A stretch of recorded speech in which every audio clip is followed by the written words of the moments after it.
The honourable member from Thornhill. Two hardened criminals, a stolen car, and a police chase.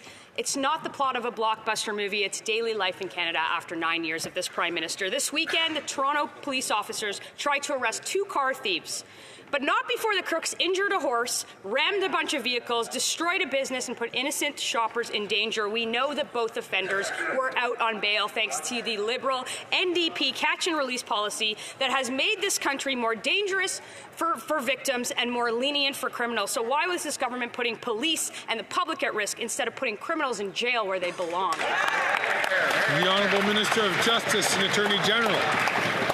That member talks a big game, but when it comes to GTA politics, let's actually assess what police officers are saying.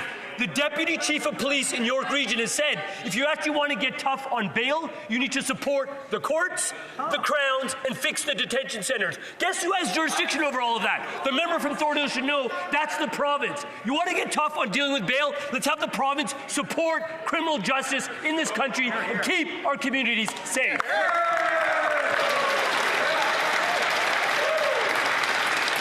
No, members are very passionate about many issues. I'm going to ask the member from Kamloops, Thompson, Caribou, as well as the member from Sarnia, Lambton, please, not to take the mic unless recognized by the chair.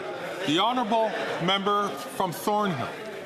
That answer is offensive to every single police officer who puts their life on the line and offensive to every single Canadian who has been a victim of violent crime. Last year, 8 police officers were killed in just 7 months, and violent crime has gone up 30%. Scenes like the one from downtown Toronto are no longer extraordinary. They're becoming the norm under his watch. Provincial governments, municipalities, police associations said they all want change, but the minister responds with that, whatever that was. His recklessness is turning criminals out onto the streets and putting the public at risk. Why is he the only one that doesn't see it?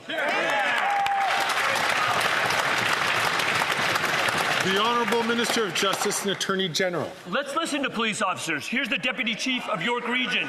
There's just not simply enough court space to hold contested bail hearings. Let's listen to the National Police Federation, who pointed out, newsflash, that when you have JPs with no legal training, sometimes there may be some issues with their rendering of decisions and keeping our community safe. Where do they train JPs legally before they appoint them? Nova Scotia. Maybe that's a lesson that Doug Ford could take. If she needs it in a 3-word slogan, here it is. Talk to the Premier.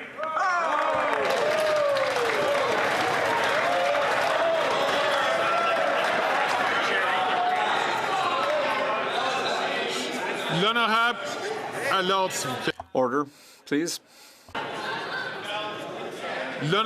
The honourable member for Charlebourg, Haute-Saint-Charles.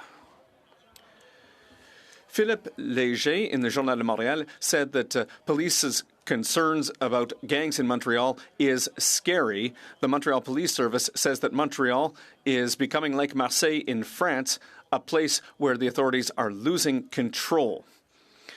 Mr. Léger said that if the criminal world has changed, our laws need to change as well, starting with mandatory minimum sentences for all criminals who are recruiting young people to commit crimes. Does the Prime Minister agree, or will he continue to stand with criminals? The Honourable Minister of Public Safety. Mr. Speaker, we will continue to work with police organizations. My colleague mentioned the police force in Montreal. We regularly have discussions with the chief. I spoke with him as recently as last week. We are supporting the important work that they're doing. We're also supporting the important work of the RCMP and the Border Services Agency, who have a role to play in supporting municipal and provincial police forces. This is work that we are doing. This is work that the Conservatives forgot to do, and they cut those organizations.